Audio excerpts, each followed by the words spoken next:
Our guest on ANN is Tim Pendry. He runs a reputational management organization and is himself a strong political activist.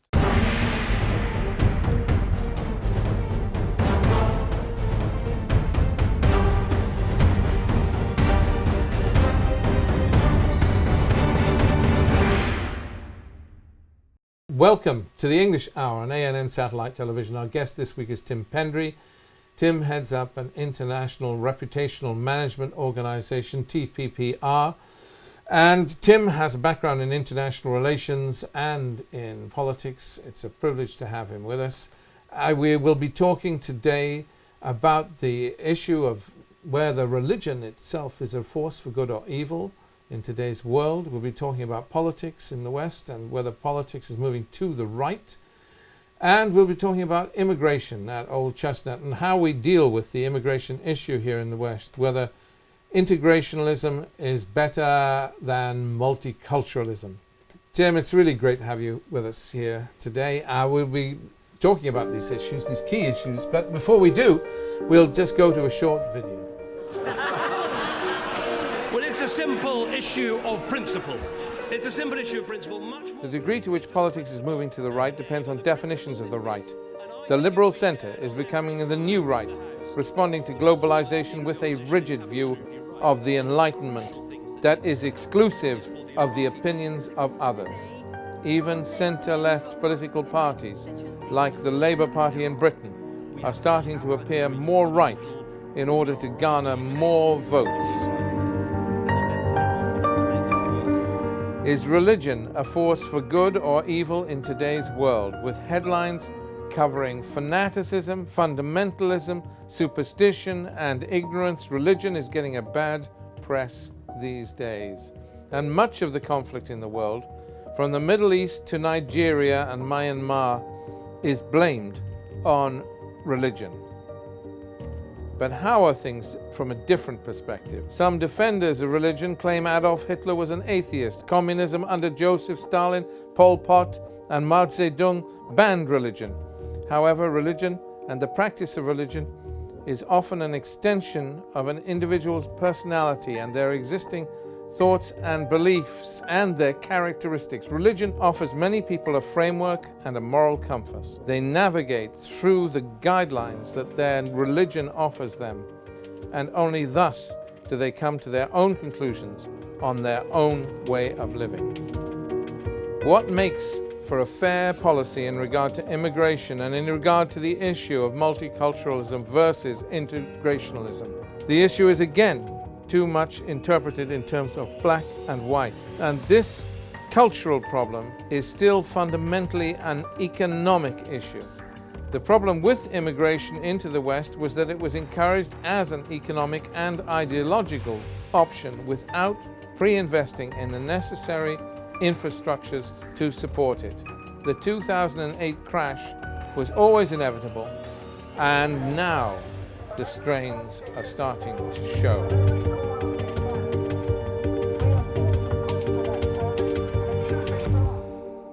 So, Tim, thank you so much again for being with us here on ANN. What we'll talk about first, let's deal with this political issue. It really is engaging the way the world is today. I was brought up in, with a Labour background, a socialist background, as were you, as I understand it, or at least I believe that to be the case. Now, that old word, socialism, is dead now in the West. I mean, things have moved on. I view politics as moving to the right, not just in Britain, but in France, in Europe, everywhere, moving dramatically to the right. We've had the emergence of new groups like UKIP here in Britain, and in France, Monsieur Le Pen and now his daughter. You have strong force for right-wing politics. This is generated partly by fear, I suppose. People react to fear, people react to economic collapse, and they generally move to the right. We've seen it before again and again in history. You look at the National Socialist Party in Germany when Nazism came on the scene and so on. Am I exaggerating? Is there a move to the right in Western politics?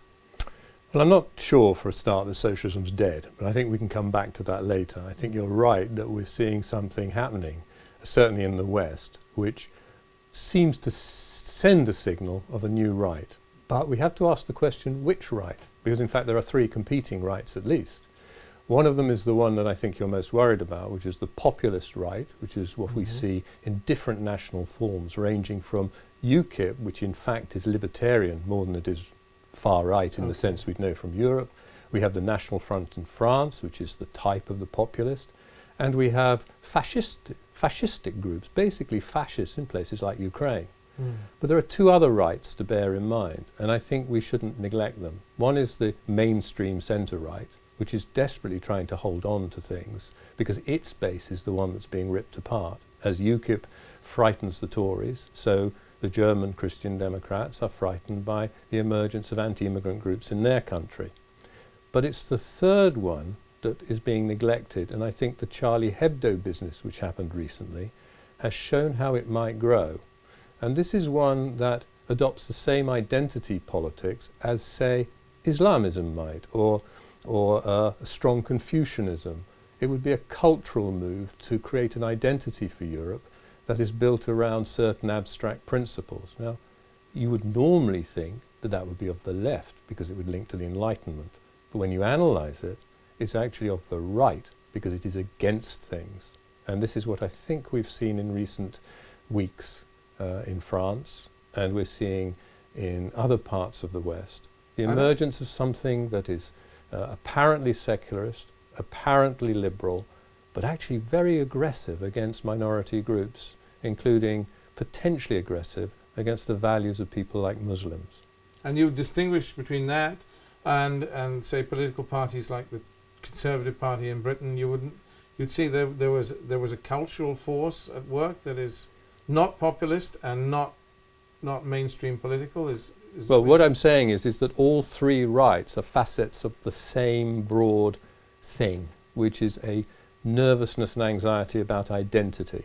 Right. And also that identity anxiety is coming from economic failure. So what you're saying is that we, if you like, the mainstream, what the Americans call the whites, the WASPs, the white Anglo-Saxon Protestant type group, we're frightened about our identity, is what you're saying. Elements of us are. I'm not frightened of my identity. I'm very comfortable with my identity. I suspect you're not, William, either. But there are a lot of people who are like us, who if you go to the famous dinner parties or have a drink in a bar or wherever, especially older people, they're beginning to come out with things that would have been unacceptable 10 years ago. About, for example, a negativity about Muslims, not as persons, that would be exaggerated, but about people who believe in things. And that idea that people who believe in things that are different from what you believe in have a problem and you don't have the problem is the seed of something. Now, it's all very inchoate and I don't want to exaggerate it, but I think I would agree with you that you're seeing Europe in particular move to the right, but not sure which right it is.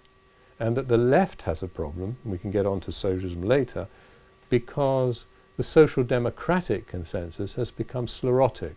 It has no ideas anymore. It can't speak to identity. It hasn't got any economic solutions, and it's lost its working class and its mass base. But does politics have to be about class? Does it have to be about, I mean, do you have to be a socialist? Do you have to be from the poor to be, do you have to be rich to be a capitalist and so forth? Perhaps you do. I mean, but the politics of the right is, as you started to say, it's also populist. I mean, so it's these old rules don't apply. Very confused. But a way of clarifying it, I suppose, and to oversimplify is always a problem. I mean, these things are very complex, but we have to simplify to try to understand. So two aspects of this might be to say that when the Soviet Union fell and we had globalization, class got swept under the table. It got swept away, and there was nothing that spoke to interest group and class differences, which is not the same as saying that this is a good thing. It's just simply saying that this is what happened. And the other is to say that left and right in Europe, and again we are talking about a very Eurocentric model of the world, things are different in America or they're different in China. The class aspect was always exaggerated. The left was always run by middle-class intellectuals anyway, and the right always had a base. Well, in Britain as well. Yeah, well, Disraeli. Yeah. Disraeli is the classic example who saw the working class as angels in marble, to be chipped away and turned into good conservative perhaps voters. even Tony Blair up to a point with his... I wish not to comment on Tony Blair on the record. But, you know, I mean, these guys... So they are... I mean, what we're saying is that these mainstream politics, the people who have represented mainstream politics, are being themselves marginalised. I mean, the figures, the Tory parties having its support, and UKIP's chipping away at both the Tory and Labour support. We're going to see a new political lineup in Europe, surely, and it's going to involve different aspirations. People are no longer looking for pan-European models. They're looking to have their own little patch and fight for their own corner. Isn't that right? Well, you could say it's heading that way. And I'm very reluctant to be too what's the phrase, prescriptive or panic too much. I think panic's a very good word for what is going on now. There was hysteria in France, and I'm prepared to call it that, about the tragic murders, and they were murders. But it was hysteria, the reaction. European politics is becoming hysterical, as is American. And this, I think, is very disturbing. The reality is that the major centre parties, that's centre-left, centre-right and centrist, are all still in command, and they're still in command of the state, they're still in command of the monopoly of force, they're still in command of the majority of opinion, but they're losing it. And they're losing it because there is no connect between a professional political class and the mass of the people they are supposed to represent. And that has happened surprisingly quickly. I've observed it very closely in the Labour Party, very closely, but I've seen it in the Conservative Party. I think it's happening in all the mainstream parties, and I believe to a different degree in different countries, it's happening across Europe.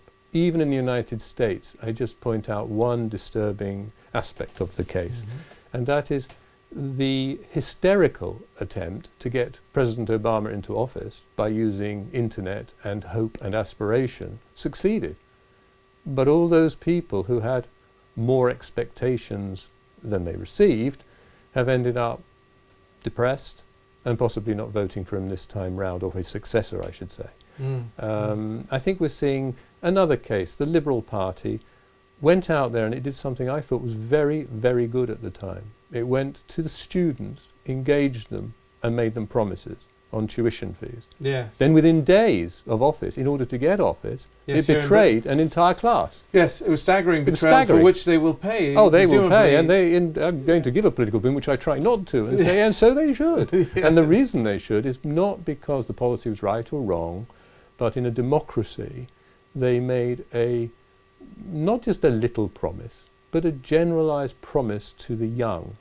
And it's the young who are being, I think, in the West ignored, and I think across the world. Yes, they may pay. I mean, the Liberals may pay for that for a generation. It may really damage them severely, but that's their problem. But it is interesting. I mean, there are going to be major shifts. For instance, here's a prediction for you: we are going to see, in my view, it's quite clear who the next U.S. president will be, and in my view, it's going to be Bush, California Bush. I mean.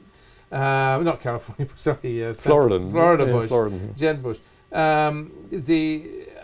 Because there is nobody else, basically. We're not going to see another Democrat because of Obama. I can't see Hillary manning up somehow. She's just not going to do it. She may be the candidate, but I don't think she can win, given the desire for a change. But how does Britain deliver a change? I think. Whereas in America, they can get a feeling of a change by getting rid of the Democrats. In Britain, we can't. We can't do that. We can't. We're going back to Labour. Labour's too recent, and it just isn't exciting enough. And our new change is going to be, I think, the great political move to reject Europe. I think Britain will pull out of Europe, and that's going to be the big political dynamic. It really doesn't matter what shape this government is after May wrong? Well, my American friends are less mean, certain. about There's Jeb one thing. Bush. Well, not because it's about him, but because they themselves, and remember, there's a little time to go yet, are thoroughly confused about their own country and its destiny. So I just watch and wait on that one. But you make an interesting point about Europe and the UK, because I'm going to come clean straight away and say that I've been a Eurosceptic of a moderate and mild nature for 20, 30 years. In fact, I actually got a vote in the first referendum and voted no. And again, I'm less sure, partly because of the issue of disconnect. Less sure we'll leave. Less sure only because of that disconnect and where the power lies. I think if you were to take the majority of the British people, mostly the English people in practice, I think they would be happy to move on and move away from something that looks like a terrible economic failure and is culturally very different. But then look deeper and you see that all the three major parties seem to be committed to staying within it, and they have not necessarily reached that level where they, shall we say, have to bend to the will of the people, if that is the will of the people. But they have to bend to the will of UKIP is emerging as a force. This is where I've been looking at the latest figures and the latest software projections for an election, and you come across at the moment, as of January 2015, something rather interesting. You see a Conservative Party, a Labour Party and a Liberal Party, none of which can form a government, and where even Liberals and Labour or Liberals and Conservatives can't form a government. But you also see that the UKIP vote is surprisingly evenly spread. It undermines the Conservative Party, but it can't get MPs because of the way our system works.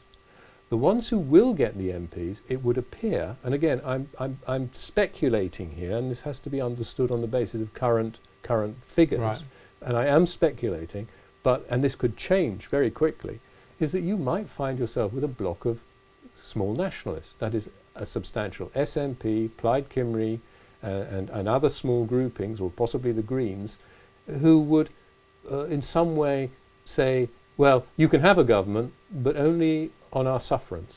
Now that group is very pro-European. So you get into the most interesting situation where Labour is committed to Europe, that nationalist group is committed to Europe, the Liberals are certainly committed to Europe, and the Conservatives are simply weakened by UKIP's drawing votes away from them. And this is where it gets, I wouldn't say the word dangerous, because I'm not on Fox News and I'm not an anti-terrorist consultant, and so I'm not going to exaggerate. But what could happen is that you get a frustration amongst the English who feel unhappy about the European project, and it's not expressible. There's nobody to express it. And the people they voted for got a lot of votes, but didn't get any MPs, or got very few MPs. So you would see, therefore, as an outcome of this coming May general election in the UK, you'd see a Labour nationalist alliance in government.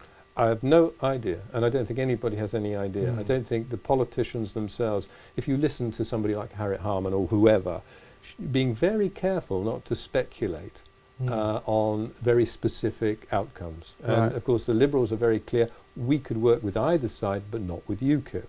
So everybody is dancing around at the elite political level, trying to find ways to fix things amongst themselves, and assuming that the vast mass of the British people will just accept it. The real figure to look at, I think, when the votes are in, is how many people don't vote.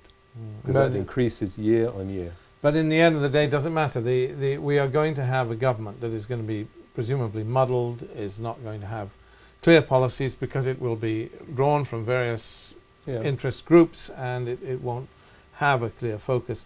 Even the parties that do themselves, the major parties, the Labour Party, the Tory Party, they lack clear focus within themselves. So it bodes ill, I suppose, for international affairs when we can't get our own house in order.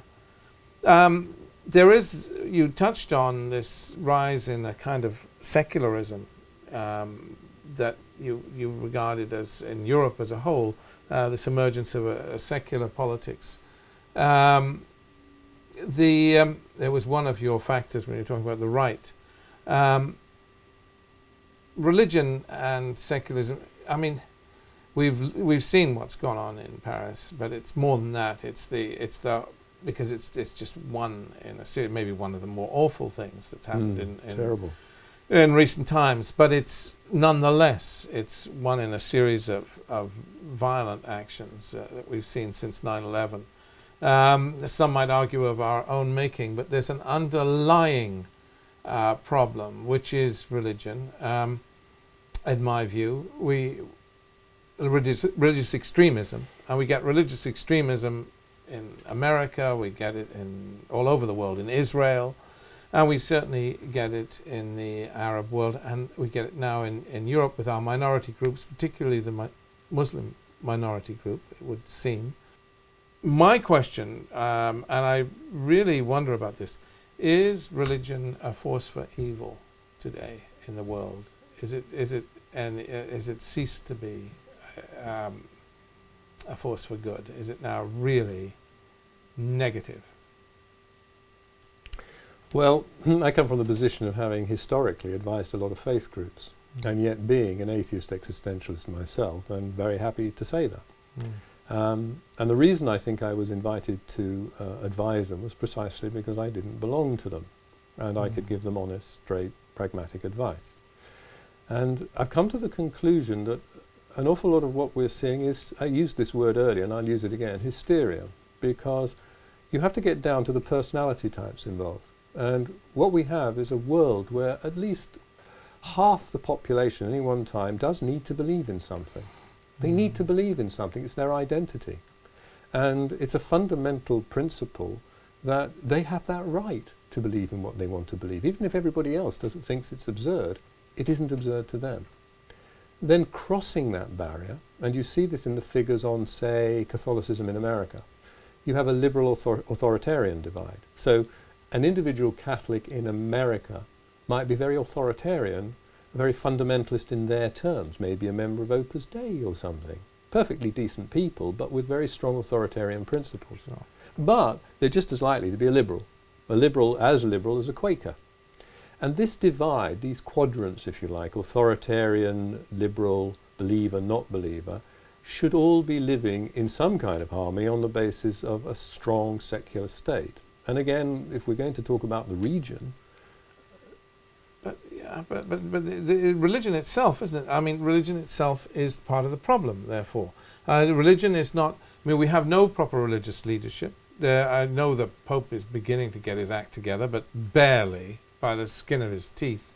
And basically, the religion, we don't see no proper religious leadership in the Muslim world. Yeah, but Islam can't have a leader in the same way. But you can have people who speak, and yes, they don't speak. Only the extremists have a voice. But not, and this I would challenge, almost on the basis of recent news about, the British government sending letters to mosques. I understand the Muslim Council's concern about being felt to be culturally bullied into positions. The expectation that everybody should have a position. It's not just that. You want leadership from religious leaders. They're supposed to be leaders.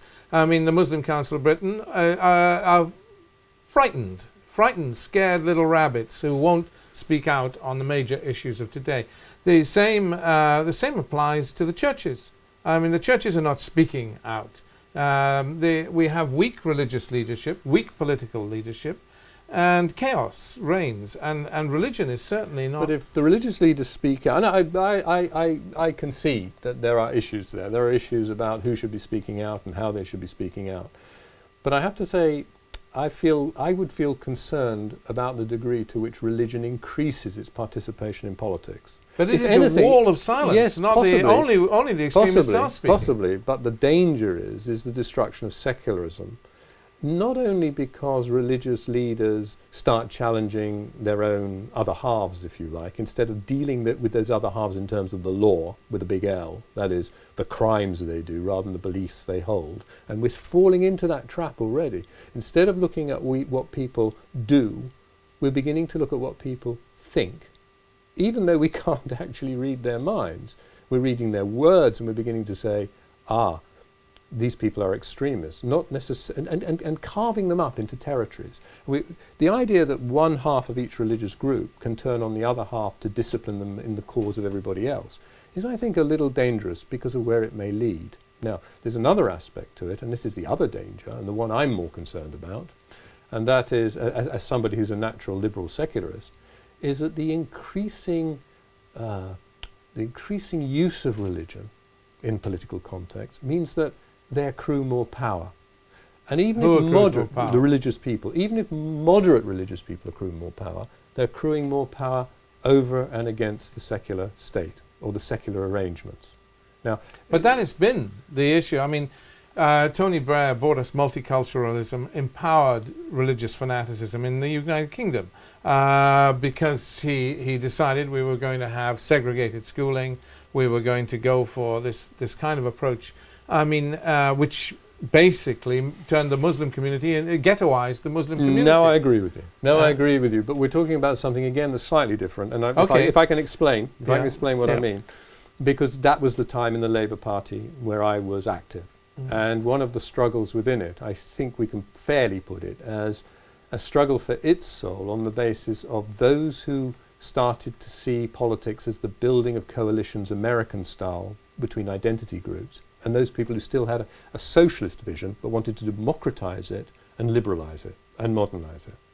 And identity politics became very dominant on the left in the wake of the 1970s, very dominant, and it developed further following the triangulation methods. Very specifically, I was at meetings where this would be discussed in terms of Clinton and the value of Clinton, but triangulating politics into the center and then building coalitions. Now, there was a sudden interest in compromising with faith positions in a political environment. And if I'm going to be very challenging, I would say that things that we've seen in Rotherham to do with the child abuse and the grooming up there, that was not disconnected from an attitude of mind that refused to take on the bad practices of special groups or specialist groups. So I agree with you. I think where you're heading, and correct me if I'm wrong, that the multiculturalism we've been given as a political act has been very dangerous indeed. It's been unfair to Muslims themselves. No, this is and this is where I get on, and I will challenge you here. But I was talking at the very beginning of this about the new secular right, and the response to that failure of multiculturalism isn't to step back in order to go forward. It's to try to create an integrationism, which is, for me, the doorway into fascism. It's integrationism. Absolute integrationism is demanding too much of people. People must have private lives. And private lives include dissident or unfortunate beliefs. That is their right. One of the virtues of many governments in this is a challenging statement, many governments in the Arab world is that they may be difficult in terms of liberal and democratic values at the higher level, but they still permit private life. They still permit private life. And we've had... And we do not? No, we're on the edge of not, in the sense that a European phenomenon under communism and fascism was an intrusion into private life. And today, the new politically correct, secularist, liberalism with a capital L is almost totalitarian in its expectations of language, thought, behavior. It's on the edge, and it's dangerous. It's dangerous. It's a European habit, and it comes, I think, from its original religious heritages, which gets back to your point about is religion good or evil, to which I would say neither. It in itself is merely an expression of human beings. So the real question is, are human beings good or evil? Interesting. That's really right. Yes, well, in that case... and there's a question for you. No, I think we are. I mean, we're all both, aren't we, yes, essentially? That's my point. And so are religions. I was very touched. There's this book by Mervyn Peake called Mr. Pie, which, I mean, but basically the tenet of this little novel, or the thrust of it, was that there's this character who lived on an island, and he behaved like we all do, but when he was good, he would grow little wings. Honestly, yeah. And then he'd become naughty, and the wings would wither, and he'd grow little horns. And we are all, I think, to some degree like this. We have the two within us. But the question is, it's all very well as long as you have a society that is clear about where it's at. If you have a society which is governed by or led by groups with clear principles, but never mind they're socialist or they're libertarian or capitalist, whatever they are, and you know where they're coming from, and you can say I'm for that, and it's a clear vision, and it's an internationalist vision or it's a nationalist vision, whatever it is, but you have a clear vision, then you've got something you can get hold of, rather than chaos. And what we're seeing, and you're talking, part of it began, I think, perhaps with the labor movement in this country. Here we're talking about this country, and you talked about the triangulation of politics, the need to find the populist center. We had to be populist, so that we're no longer governed by our ideals, but we're governed with an effort to appeal to win. Well, I agree that this is not a way to conduct affairs. It's a catastrophe. And in this I mean, I'm muddling up our three topics here, but for discussion. But essentially, we are. I mean, it's the same with religion. Religion has.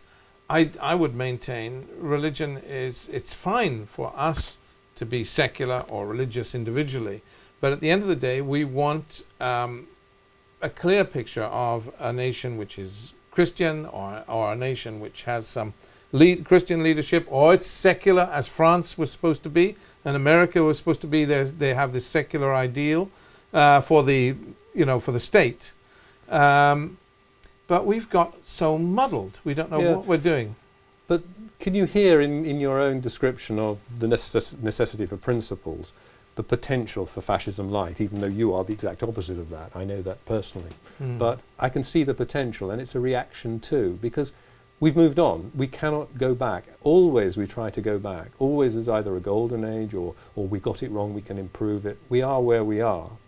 And the answer, I think, is to say, we need to start looking into what we as human beings are and construct things around that and those principles, rather than try to have fixed abstract principles, which I think is the failure of the French Republican system.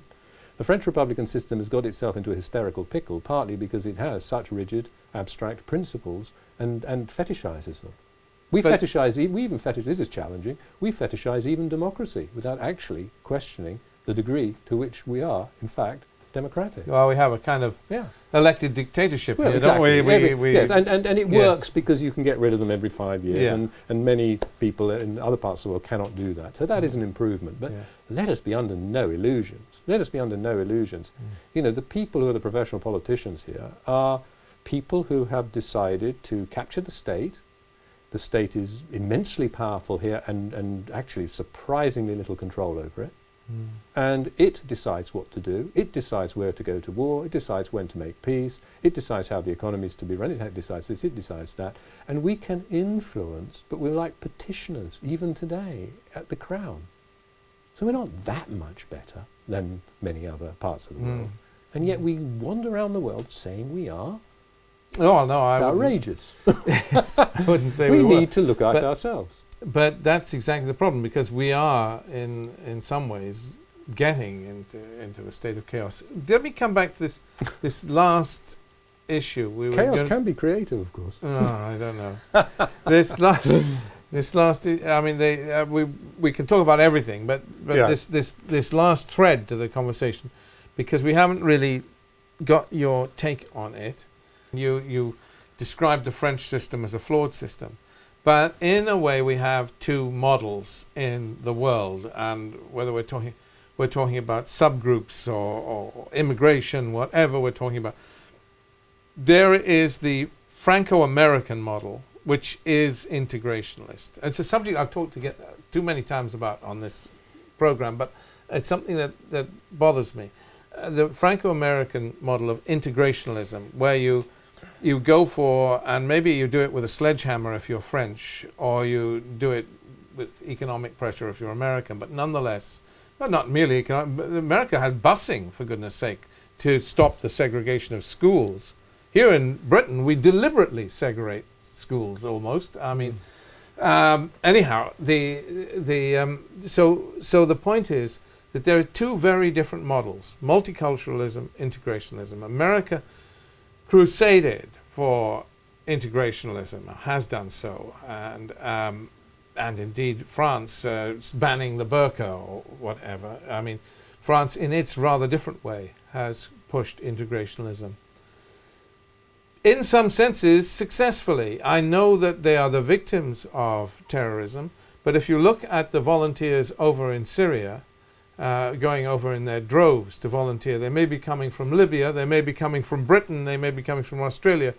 They're not going in the same numbers from France and America. So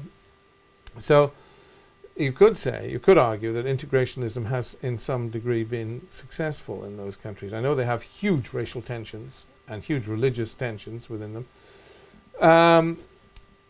Are you you're a multiculturalist, or do you not define it in those terms? I just don't define it in those terms. I'm something entirely different, which is I have a strong belief in private life and a strong state. So I don't disagree in the notion of a strong state. If anything, I believe in republican virtue, and I believe in people who rule through republican virtue. Very unfashionable idea. But what worries me about many of these systems is that they rely on abstract principles which they then impose on people, and they impose on people in ways that make them less creative, less free, less able to solve problems. And I think in many ways the British system was very, very good until very, very recently. Well, I agree with that. Yeah. So in fact, and it wasn't integrationist. What it did was, it was integrationist in the sense it did it organically. And I think this point about organic culture and organic change, and here I sound like a right conservative, is vitally important. Radical intervention as a result of revolutionary regimes or foreigners usually disrupts and causes more problems. Over time, you have to build nations on economic wealth and through organic persuasion, discussion, change, institutional growth, administrative capacity. What has gone wrong in this country are two things and only two things. Over rapid globalization and a failure to invest in the infrastructures necessary to handle that, including immigration. That's the first one. And the other is the cheap and cheerful model of politicians being so desperate for power that they would use on the left identity politics, and on the right what I would call tribal politics. And this populism, which I think you condemn, I think you're not very happy with populism. No. Yeah. And this inability to invest in infrastructures to preserve the organic growth of the community. Those two things have caused us problems here. And the worst thing we could do, is to adopt a European or French Republican style. It's not only, if only because it couldn't be done. It just couldn't be done with our rather troublesome... Well, it'd take a long way to rove back from the Blairite reforms, which, I mean, would you say that there was a watershed moment when Blair changed the shape of British society with his approach to minorities? I mean, or am I wrong? But and we've got to say, much of which was good, because it's not all cut and dry. Nothing is black and white in this case. I mean, at the end of the day, this is a more tolerant society. Oh, far more than... Yes. It is a much better society. It's much more tolerant to all sorts of things, sexual identity as well as ethnic identity and religious identity. Part of the hysteria and worry here is because we have very particular minority problems. They're minorities of minorities, and we're in danger of exaggerating. One of the things I became upset that I couldn't watch it about the coverage of what went in France was the pandering, in my opinion, to emotion and sentiment by world leaders, in inverted commas.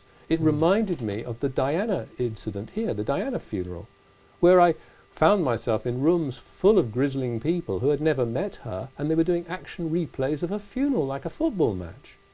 And this is not the way to conduct public business. It is not the way to govern a country. But there is a difference, isn't there? I mean, the Diana thing, appealed to. We all needed a cathartic moment in Britain. Oh yes, come on, we did. You only softies. Yours, yeah, maybe a softie. People like us. Saying, half the population is softies, so fine. Okay, all right. We needed a cathartic moment. We were just exhausted. We needed something. Diana, poor woman, but I felt enormously sorry for her. I mean, genuinely, as much for her children, the family circumstances. It was not the national celebration. I thought Elle Spencer said a lot for a lot of people. Oh, very powerful. But very powerful.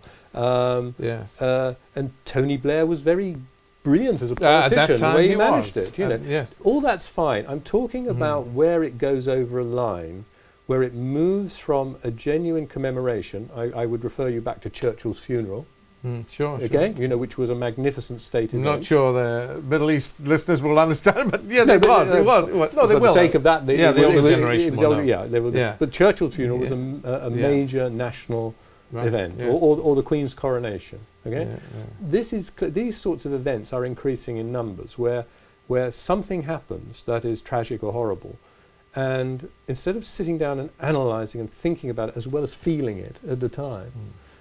The analysis is swept out of the window, and a huge wave of feeling suddenly overwhelms and lasts for days, driven by the media. This is unhealthy. There's certainly media coverage of events in France This is culturally unhealthy because it polarizes, it makes people take fixed positions, it stops further analysis. And I thought if you ever have time, you watch Martin Rosen, the cartoonist, and Will Self on Channel 4, I think you can still see it online, doing an interview on this subject, where they showed a great deal, I thought, of balance and intelligence in considering these matters. But they will be unpopular with French Republicans. Yeah, well, but it was an evil act, and it has to be made clear. Of course it was. It was an evil act, an evil act in an evil situation that goes to 1,800, attacks which are going to kill civilians, in Greater Syria. No, that's the thing about atrocity, isn't it? Atrocity breeds atrocity, exactly. And that's why Monstrous. It is ultimately evil. When whether it's the suicide bomber or it's the bombing of civilians by Western forces in collateral damage, whatever atrocity takes place, it breeds another atrocity, and on we go with a cycle of violence. So we need to stand against evil, unemotionally. Yeah, well, unemotionally, that's the key. Otherwise you become, because you can't conquer through violence. It is we're brought up on this Star Wars approach, this Cowboys and Indians. Yeah, Cowboys and Indians, and we're all fighting, and redemption through violence. Like in the cowboy movie, the good guy punches his way out. If the good guy has to punch his way out and get redemption through violence, then ultimately it's a failure, because you're back in the old cycle of hatred. Well, you know your Syria, and you'll know older Syrians who will remember living in a place like Aleppo, and all the different communities, religious communities, lived perfectly happily together, and history has changed that. History has changed that. Well, let's hope we can get back to a new Aleppo in some sort of modern future.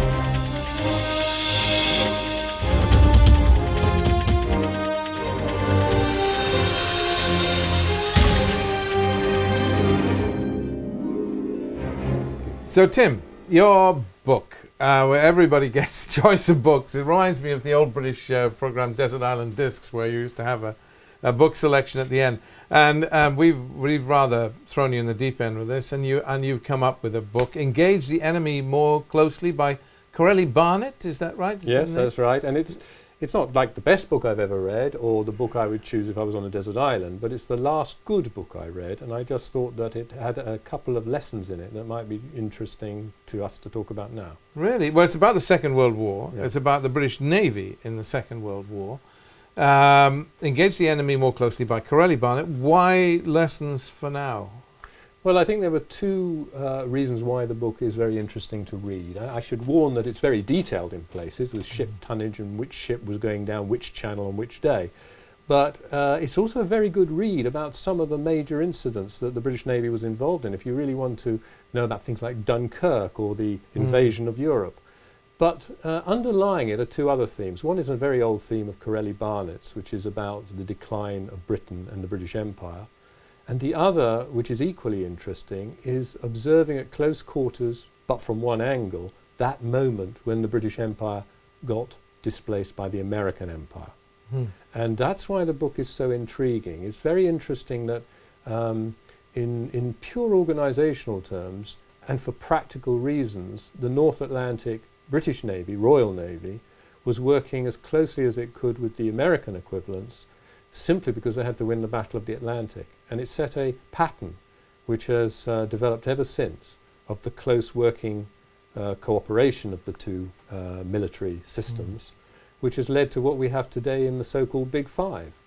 If you look at the Big Five, which is United States, Canada, Australia, New Zealand and Britain, the ones who share their intelligence, work most closely together internationally, and are now leaders, if you like, in the so-called war on terrorism, they developed out of what happened in those middle years of the Second World War. And if you look at them on the map, you just see two continents, that's North America and Australasia, with a sort of Hong Kong-type giant island off Europe. And this is what the old British Empire turned into eventually. And that book captures that process, and also the failures as well as the successes of the British Empire, and why it fell apart. It was just too big, it was too overextended. Some might say like the American Empire today, but at the time, America was rising, and rising fast. Industrial production was spectacular, its organisational abilities were spectacular, and ours weren't. In both cases, we were there to survive, and the British did, and it was a magnificent story, especially if you're British, but at the end of the day, that empire was not going to last. And will history repeat itself? Will we see With now the American rising Empire. China and America in decline? History never repeats itself, is the first rule of a historian, I know that. Does it not? Never really, but it follows patterns which are Yes, similar. And so there is a reasonable argument, and I think many people in Washington, have been driven to a degree by this sense of something that's overextended. But there is this fundamental difference. At the end of the day, the British lived on a tiny island on the end of Europe. America is half a continent by area and dominates an entire continent. It has an internal market of phenomenal power and strength and opportunity. And so whatever happens, rather like China, you can never dismiss China once it's united. You can never dismiss Russia, actually, once it's united. There are countries that have the volume of people, and Russia has a problem in this respect, and the volume of area and resources to if you like, be a major power. And America has made major power into superpower. Britain was, if you like, a bunch of chancers who magnificently, through technology, innovation, the Industrial Revolution, ended up trading around the world. Yes. They weren't interested in empire, actually. And Really? Not initially. The East India Company had Yes, no okay, interest. fair enough. And then at a certain time, somewhere about the 1770s, 1780s, suddenly this notion of empire becomes dominant. So the British Empire looks bigger and longer than it is. It's a surprisingly small amount of history that's changed the world. And this book, which we're getting back to, this book tells that story through the last days, if you like, of the thing that held it together, which was the Royal Navy, which protected the merchant ships, and includes incidents like the last major fleet action by the Royal Navy was the Battle of Cape Matapan against the Italian Navy, and it was as magnificent and as worthy, if you like that sort of thing, as Nelson at Trafalgar. Right. But whereas Nelson was remembered for 100 years as a great national hero because he was at the start of something, Admiral Cunningham is only known to those who know about naval history, and yet he was as great as they were. And I would also add Admiral Ramsay, who saved all those soldiers across the Dunkirk and who organised Operation Neptune that got a vast army across the Normandy. Right. So it's a worthwhile book for people who are interested in military history, in British history, but also into how empires shift and change. Tim, thank you. We shall look with interest, and it's. I'm going to pick up my piece of paper here. So, engage the enemy more closely. The Royal Navy in the Second World War by Corelli Barnett. Yeah. Tim, thank you. Thank you for being our guest on ANN Television. I'm most honoured. And really It's been has great been fun. Oh, it's been great to have you with us. Thank you, very Tim. much. Thank you.